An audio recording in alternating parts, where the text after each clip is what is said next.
আসসালামু আলাইকুম দর্শক, দেখতে পাচ্ছেন আমাদের রাজশাহীর খেজুর গুড়ের প্রস্তুতি কিন্তু চলছে। আর কিছুদিনের মধ্যেই কিন্তু আপনারা এই গুড়গুলো পাবেন। বিভিন্ন জায়গায় কিন্তু গাছগুলো অলরেডি পরিষ্কার করা হয়ে গেছে। আজকে কিন্তু রমজান আলী বেটার গাছগুলো দুইটা গাছই দ্বারা কিন্তু পরিষ্কার করছে। সকাল থেকেই এই কার্যক্রম কিন্তু চলছে।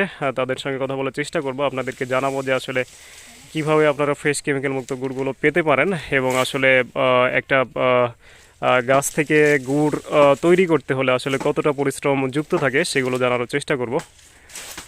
তো দেখতে পাচ্ছেন দুইটা গাছই কিন্তু কঠোর পরিশ্রমের মাধ্যমে কিন্তু এই খেজুর গাছগুলো পরিষ্কার করে থাকছে।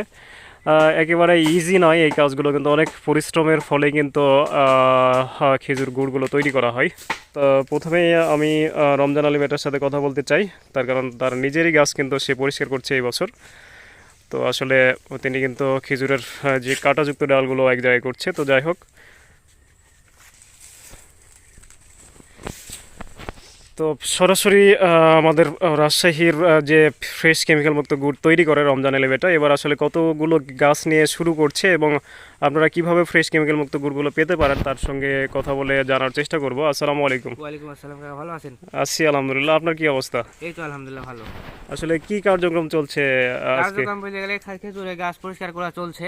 আচ্ছা এখানে আপনার 14টা গাছ পরিষ্কার করা হলো। আচ্ছা, পাশের গ্রামে আরো মোটামুটি 20টার উপর আছে গাছ। 20টার উপর আছে। 20টার উপরে। তো আসলে আসলে গুড় তৈরি করা এতটা ইজি বিষয় না, মানে খেজুরের গুড়ের পিছনে প্রচুর পরিমাণে পরিশ্রম থাকে।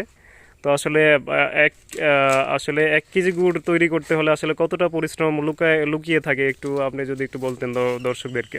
1 কেজি গুড় তৈরি করতে ধরেন অনেক পরিশ্রম করা লাগে। প্রথমে গাছ পরিষ্কার করা লাগে, তারপরে গাছ রস নামানোর জায়গা করা লাগে, তারপরও গাছ লাগানো, একটা গাছে 4বার উঠানামা করা লাগে।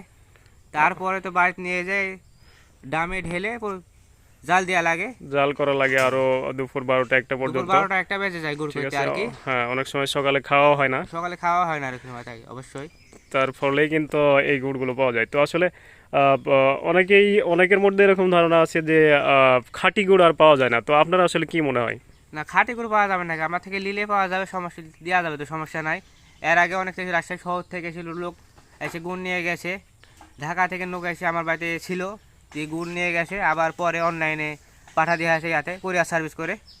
ও আচ্ছা আচ্ছা। তো দর্শক জানতে পারলেন রমজান আলী বেটা তিনি কিন্তু অনেকগুলো গাছ নিয়ে এবার শুরু করেছে আপনারা ফ্রেশ কেমিক্যাল মুক্ত গুড়গুলো খাওয়ার জন্য।